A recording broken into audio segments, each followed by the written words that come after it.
The first thing that struck him was the smell, rich and heavy, drifting through the doorway of the mess hall. Wilhelm Miller froze his boots, rooted to the cold wooden floor as his eyes widened at the sight before him. It was Christmas Day, 1,943 inches, Camp Shelby, Mississippi, and this 24-year-old prisoner of war, hardened by years of deprivation, suddenly felt his throat tighten. Stretching down the long tables were trays of roast turkey, glistening with gravy, mountains of mashed potatoes, rolls warm enough to steam in the cool air bowls of cranberries, shining red, and pies stacked as if no one had ever heard of. Hunger. For a man who had survived on scraps of dried bread and turnips, this was not a meal. It was a revelation. The world he thought he knew cracked in that instant. All his life, Miller had been told that America was weak, desperate, incapable of feeding even its own citizens.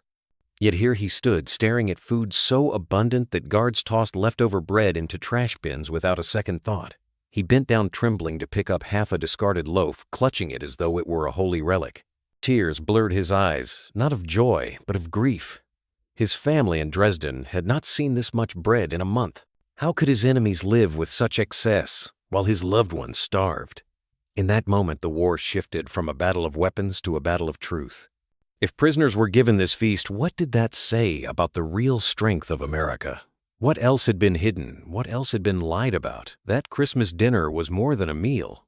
It was the beginning of a story that would unravel everything Miller believed, and it was only the first chapter of a much larger reckoning. The memory of that first glance into the mess hall lingered like a wound, and it was only the beginning of the unraveling.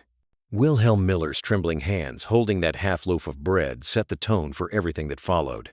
He had entered captivity, expecting humiliation, hunger, and perhaps even cruelty, but what he found was something far more unsettling.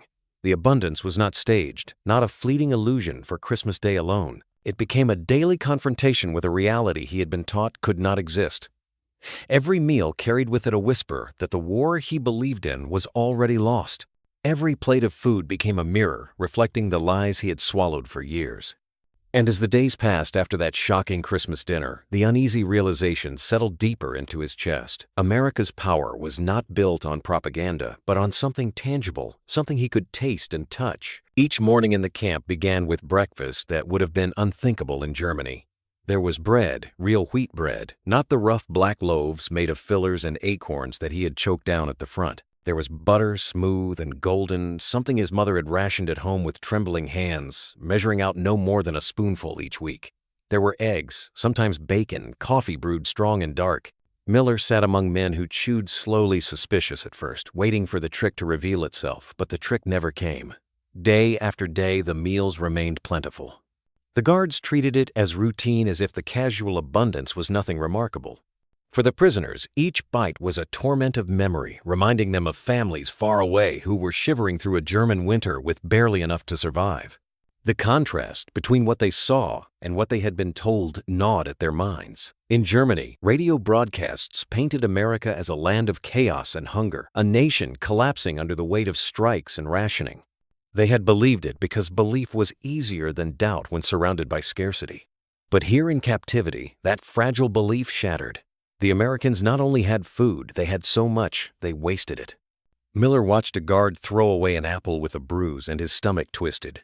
That apple would have been a prize in Dresden. In Germany, children licked the sugar crust off stale bread to stretch the sweetness across a week. Here, sugar flowed into coffee as if it were as common as air. Each act of waste struck him like a blow, not because he hungered, but because it revealed how deeply he had been deceived.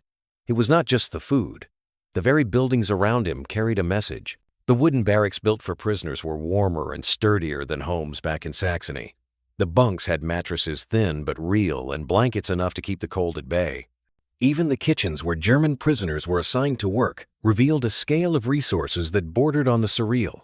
Flour arrived in sacks so heavy they required 2 men to lift. Butter came in crates that seemed endless. Sugar was measured out by the pound, not by the ounce. To Miller, it felt like walking through a dream where every rule of wartime had been suspended, and that dream filled him not with comfort, but with dread. The dread came from the knowledge that if this was life for prisoners, then what must life be like for the American soldiers themselves? What must it be like for the civilians back home? If they could spare this much for their enemies, then their capacity to support their own must be beyond imagination. It was a thought that lodged like ice in Miller's chest. He began to realize that the war was not merely being fought with guns and tanks, but with the sheer weight of production, a weight that Germany could never hope to match. The strength of a nation was written not just in battles, but in bread and butter, and here America's script was overwhelming. At night, as the camp fell into silence, Miller lay awake, haunted by the images of home. His mother's thin hands kneading dough that never rose high enough. His father slicing meat so thin it was almost transparent, stretching it to feed the family. His younger sister trading her shoes for extra sugar rations, her feet wrapped in rags to survive the winter. These images pressed against the reality before him. Tables where bread was limitless, where meat was carved thick, where butter melted in golden pools. He felt guilty with every swallow, as though each bite betrayed the hunger of those he loved. The other prisoners shared the same torment. Some tried to joke, saying the Americans were fattening them for some hidden purpose, perhaps experiments or propaganda films. But the laughter was nervous, hollow. Deep down they knew there was no trick. This was reality, and reality was harder to bear than any illusion. Men who had marched proudly under banners of strength now sat quietly in the mess hall, their faces heavy with doubt. They whispered to each other, asking the same question. Miller asked himself, if this is what America can give to its captives, what can they give to their soldiers? What can they give to their people? The first days after that Christmas dinner marked the beginning of a slow unraveling one that no amount of discipline or ideology could stop. Miller carried that half loaf of bread in his memory, like a wound that never closed. It was not just food. It was proof undeniable and cruel that everything he had believed was wrong. That proof would grow heavier with each passing day, shaping his thoughts, his letters, and the quiet despair that settled over thousands of men. The war was not only being lost on the battlefield, it was being lost here in the kitchens and dining halls of America, one shocking meal at a time. The days that followed only deepened the unease, and what began with food soon spilled into every corner of their lives. The Christmas feast had shaken Wilhelm Miller, but it was the constant, casual abundance afterward that turned doubt into something heavier. It was not only that he ate well, it was that he lived better as a prisoner in America than he had as a free man in Germany. This realization spread quietly through the camp, like a fever unsettling men who once believed they carried the strength of a superior nation. For Miller, each new discovery cut deeper than the last until the question no longer was whether America had resources, but whether Germany had ever stood a chance at all. He remembered the broadcasts, the scratchy voice of propaganda ministers declaring that America was a hollow empire, rich in gadgets, but poor in will. He had believed them because believing made the hardships at home feel noble. Hunger had meaning when it was shared across a nation. Sacrifice felt bearable when told it would weaken the enemy. But here, behind barbed wire, the illusion collapsed. A bruised apple thrown away by a guard carried more truth than 1,000 speeches. A slice of bread left untouched on a plate spoke louder than all the newspapers in Berlin. Each careless gesture by the Americans whispered that Germany was not fighting equals, but giants, and those whispers grew unbearable in the silence of night. The contrast was stark. In Germany, ration cards were the law of survival. A week's meat weighed less than a fist. Sugar was measured in tiny lumps, treasured like jewels. Coffee was no more than roasted acorns ground into bitter dust.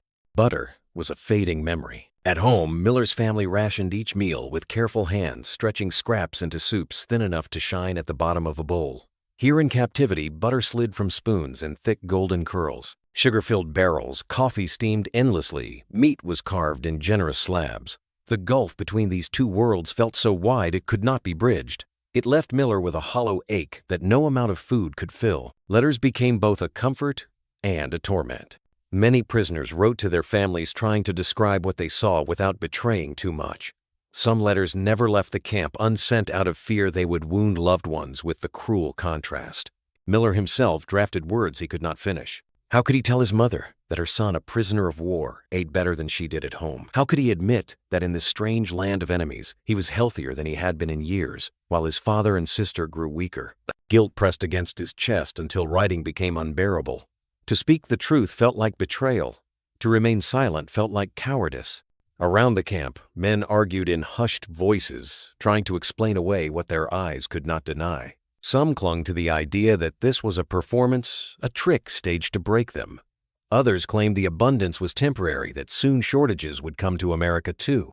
But the days passed then, weeks, and the rations never shrank. Trucks arrived with supplies that seemed endless.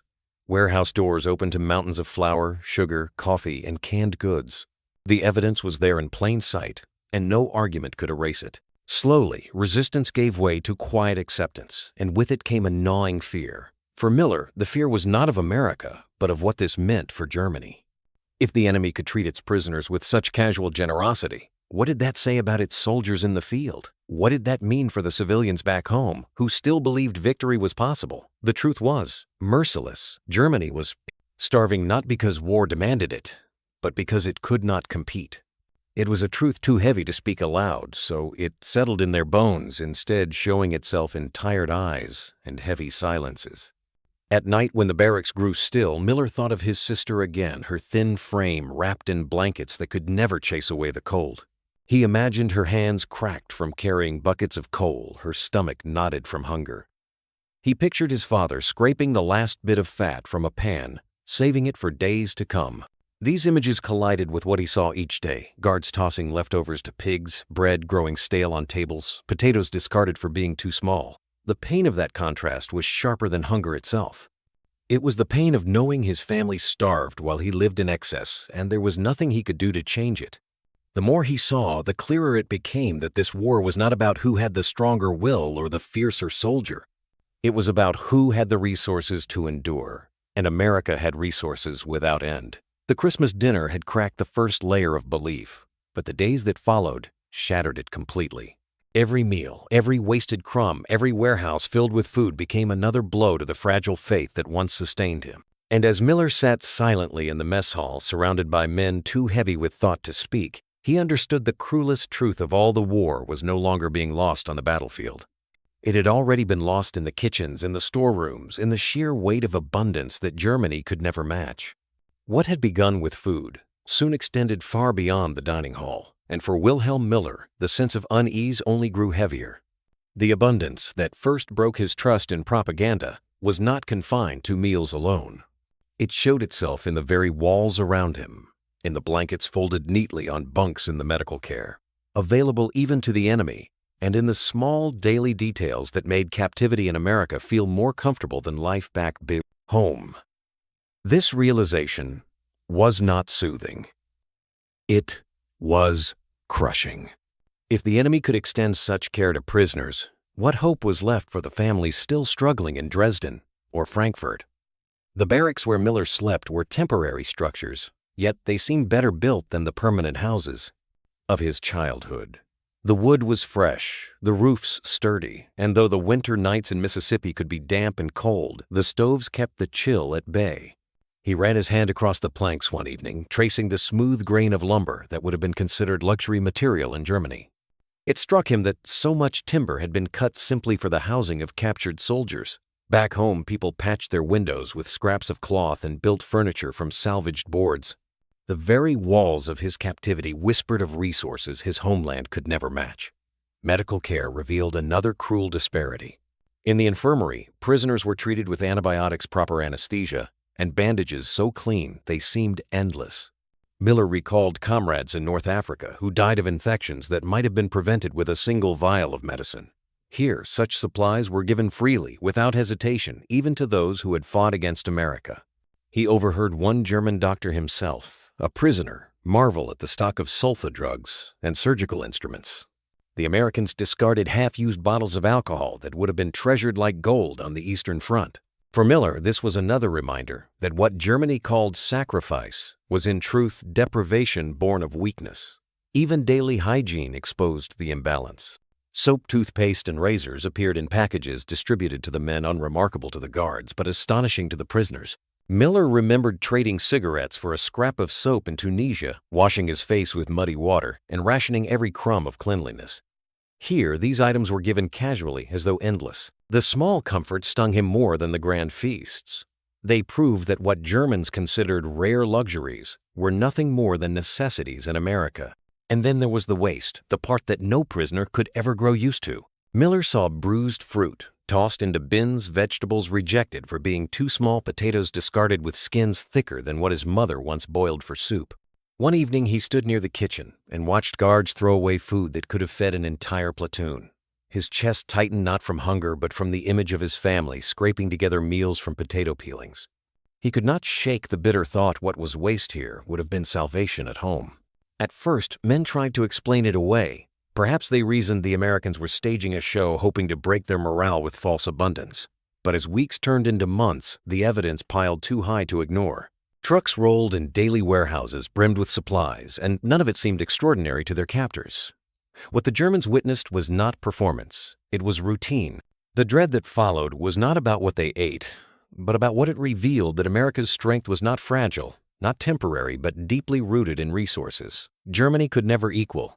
At night, Miller lay awake, listening to the quiet breathing of his fellow prisoners, each man wrestling with the same unspoken fear. They had been told they were the chosen, the strong, the ones destined to endure. Yet here they were, better fed, better housed, better cared for as prisoners than their families were as free citizens in Germany. The thought gnawed at him until his chest ached. If this was life inside the fences, what did it mean for those beyond them?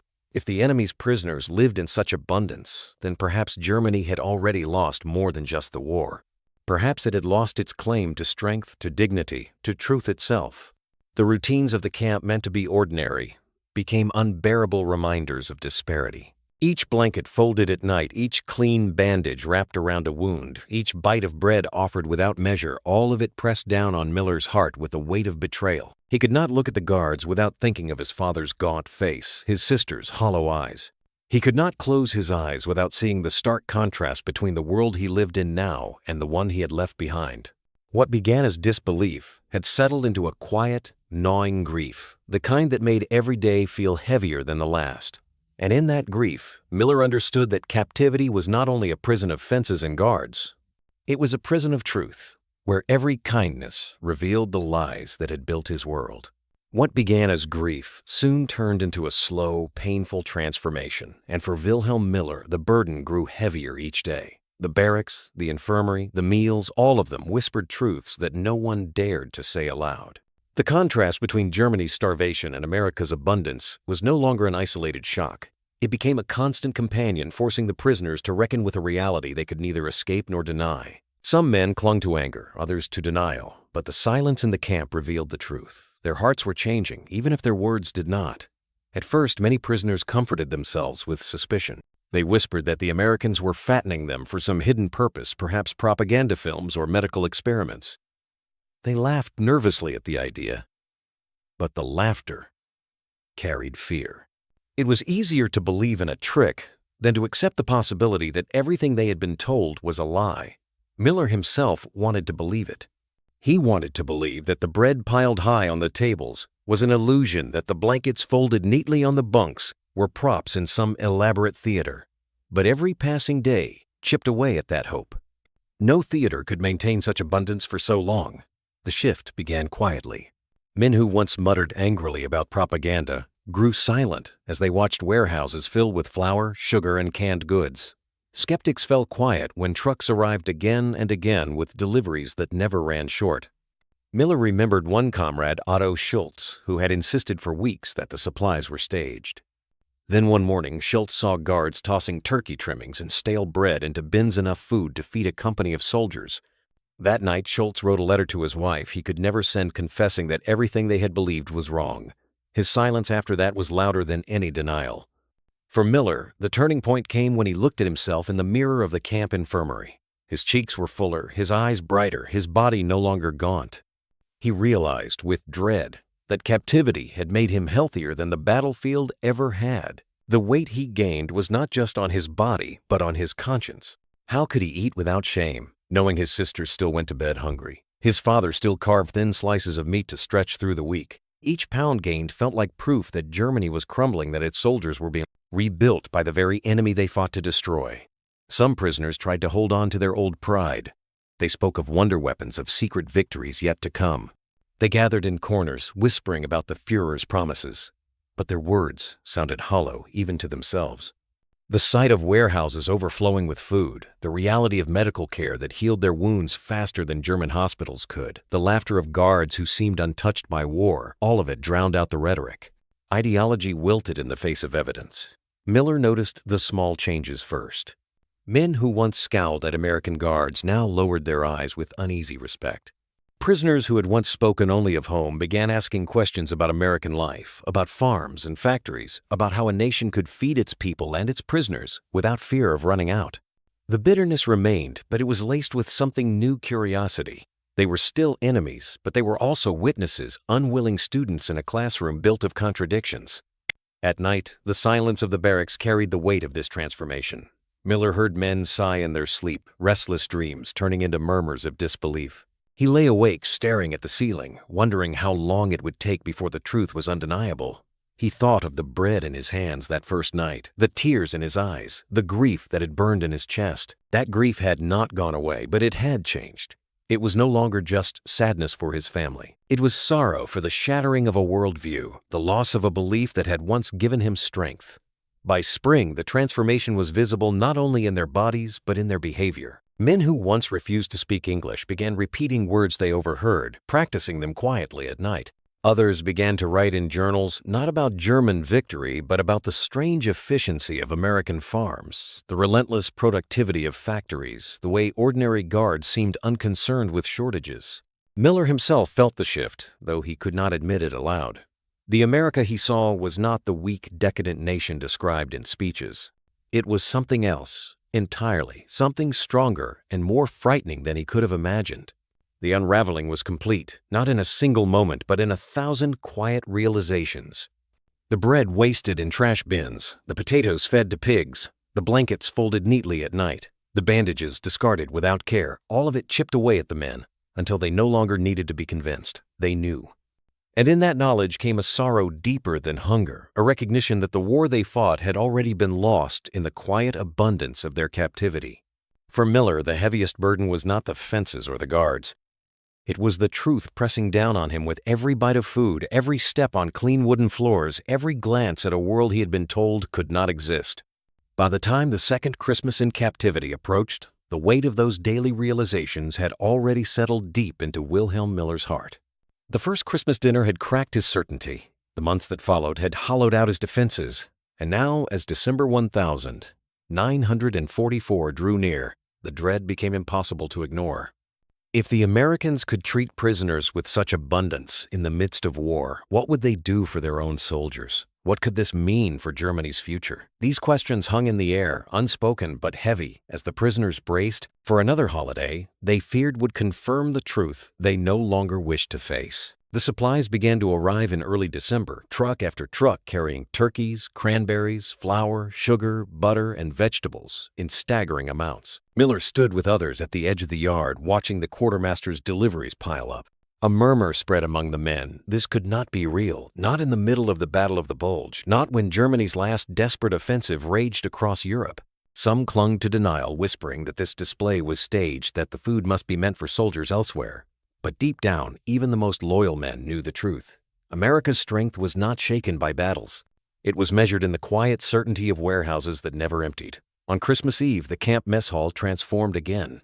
Tables stretched the length of the room laden with roasted turkeys, carved in generous portions, mashed potatoes piled high, rolls still warm from the oven, butter melting into golden pools, vegetables arranged in neat bowls and slices of apple, pie served with coffee, rich and dark. Miller sat staring at his plate, his stomach tightening with both hunger and shame. He remembered last year the tears he had shed holding half a loaf of discarded bread.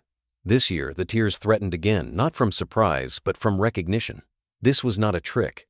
This was not propaganda. It was reality. And it crushed what little hope he had left. Around him, men tried to eat in silence, but the weight of the moment was too much. Some lowered their heads and wept quietly, unable to stop the memories of home flooding back, children scraping bowls for crumbs, wives boiling potato skins into watery broth, families huddled together in cold rooms with nothing to eat.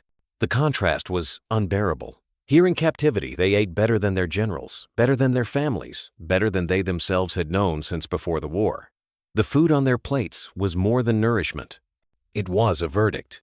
It said plainly what they could no longer deny: Germany was already defeated, not by bullets, but by the simple abundance of its enemy. Miller looked at the American officers who joined them for the meal. They sat calmly, eating the same food, speaking casually as though nothing about this feast was remarkable. When one German officer finally asked whether this dinner had been prepared especially for them, the American commander shook his head. "This is the standard Christmas meal for every American soldier," he said simply. The words struck the prisoners like a hammer. Standard. Ordinary. What was extraordinary to them was nothing more than routine for their captors. That night, Miller returned to his bunk and lay awake staring at the wooden beams overhead. He thought of his sister again, of his mother's thin hands kneading dough, of his father's weary eyes. He thought of the streets of Dresden where families rationed every crumb, where coal was scarce, where hope had grown thin. And then he thought of the meal he had just eaten, the warmth of the mess hall, the abundance of food, the laughter of guards who did not seem to know what hunger meant. The two worlds clashed in his mind until he could hardly breathe. The second Christmas was not just another holiday. It was the moment of truth, the undeniable confirmation that the war was lost long before guns fell silent. The prisoners understood it in their bones. If America could feed its captives with such abundance while Germany struggled to feed its own, then victory was no longer possible. The only question left was how long it would take for Germany to face the inevitable. Miller closed his eyes, and the dread pressed down heavier than any chain. The feast had filled his stomach, but it had emptied his faith.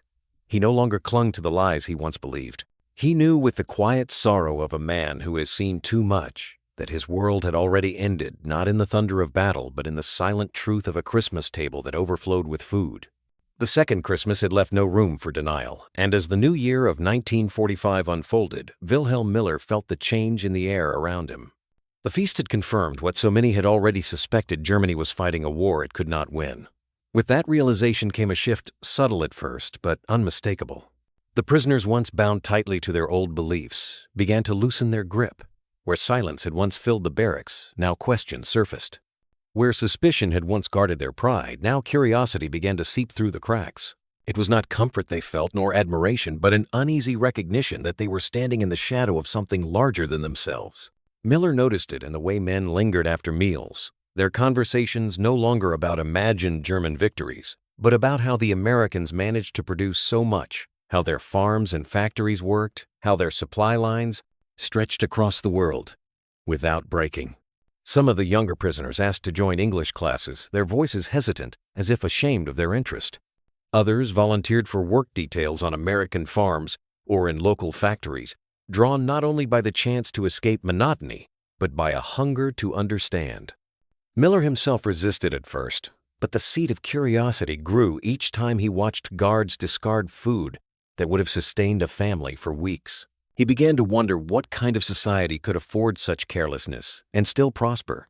The Americans, whether out of obligation or strategy, offered opportunities for learning. Technical courses were organized, books in English appeared in camp libraries, and even German-language newspapers published under light supervision began to include articles about American democracy and industry. For Miller, these materials felt both dangerous and necessary. He read quietly, often at night, turning the pages with a mix of dread and fascination.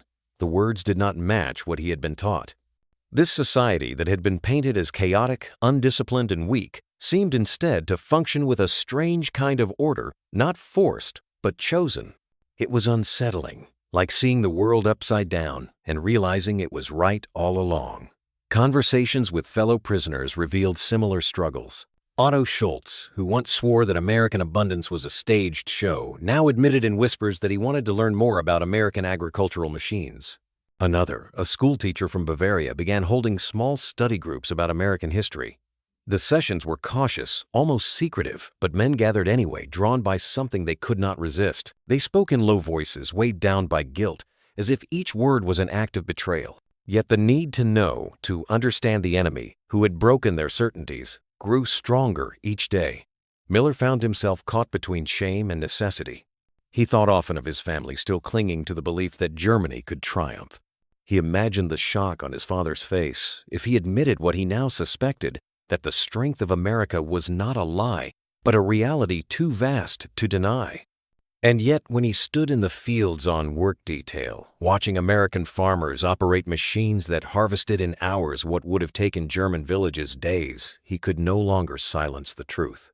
Each sweep of the combine across golden rows of wheat pressed the realization deeper: Germany had been fighting shadows while America commanded substance.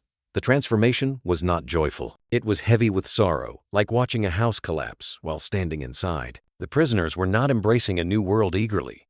They were mourning the loss of the one they had built their lives upon. Miller felt it in the pit of his stomach the same way he had felt the grief of that first Christmas dinner. Learning about America did not free him from despair, it deepened it. Because with each fact he uncovered, with each observation of abundance and efficiency, he saw more clearly how far Germany had fallen behind, how impossible victory had always been. And yet beneath the grief something else began to stir. It was faint, fragile, and not without guilt, but it was there.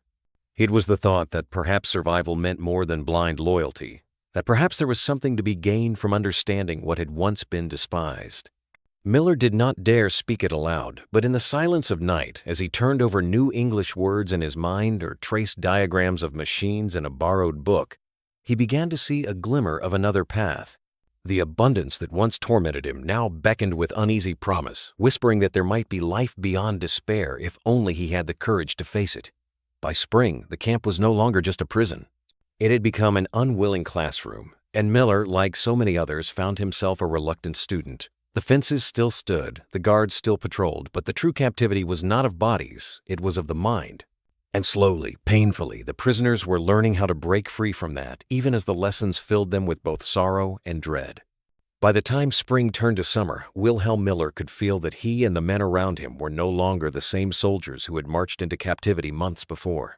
The curiosity that had begun with whispers and late-night study groups had grown into something larger, something that reached beyond the fences and touched even the future they could not yet see. The camps were still prisons, but they had also become places of reckoning where every loaf of bread, every discarded vegetable, every lesson in English became part of a quiet transformation. What had begun with grief and disbelief was now shaping into an uneasy awareness that life after the war would never return to what it had been. Miller saw it most clearly in the letters that some men dared to send home. Though carefully censored, they carried hints of a truth that could not be erased. Prisoners wrote of their health improving of meals more generous than they had known in years of tools and books and classes.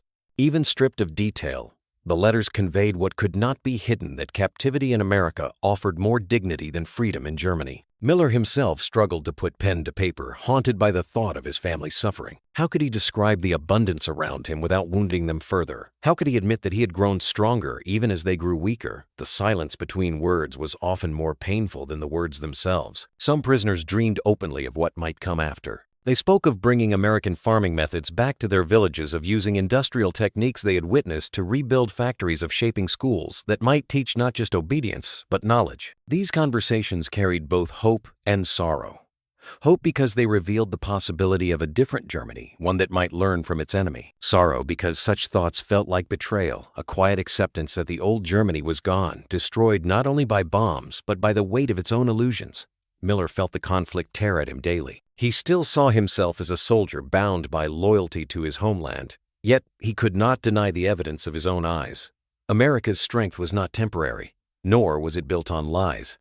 It was real, overwhelming, and it carried lessons too heavy to ignore. Each day he lived, he carried two burdens: grief for the world that was collapsing, and fear for the world that was coming. The first was familiar, the second unknown, and both weighed on him with equal force. The war outside the fences raged on, but inside, another war was already ending. The men no longer spoke of victory. They no longer boasted of secret weapons or final offensives. Instead, they asked each other quieter questions. What will become of us? What will become of our families? What will become of Germany itself? The answers were uncertain, but one truth had become clear to them all. The future would not be built on the promises of speeches or the illusions of propaganda. It would be built on what they had seen with their own eyes, what they had tasted, touched, and lived in captivity. For Miller, the greatest sorrow was knowing that the abundance he witnessed would not follow him home immediately. His family would still face hunger, his city would still bear scars, and the world he returned to would be in ruins. Yet beneath the sorrow, there was also a fragile thread of resolve. If he survived, he would carry back with him more than memories of defeat. He would carry knowledge painful but precious that might someday help rebuild what had been lost. As he lay awake in his bunk, listening to the restless breathing of his comrades, Miller understood that the true battle had shifted. It was no longer about holding a rifle or marching under a flag. It was about carrying the burden of truth, about enduring the grief of knowing that the old world had died and about finding the strength to shape whatever might come after. And in that heavy silence, with sorrow pressing on his chest, he realized that even in captivity he was already standing at the edge of a different future. The story of Wilhelm Miller and the thousands of German prisoners like him is not just about captivity.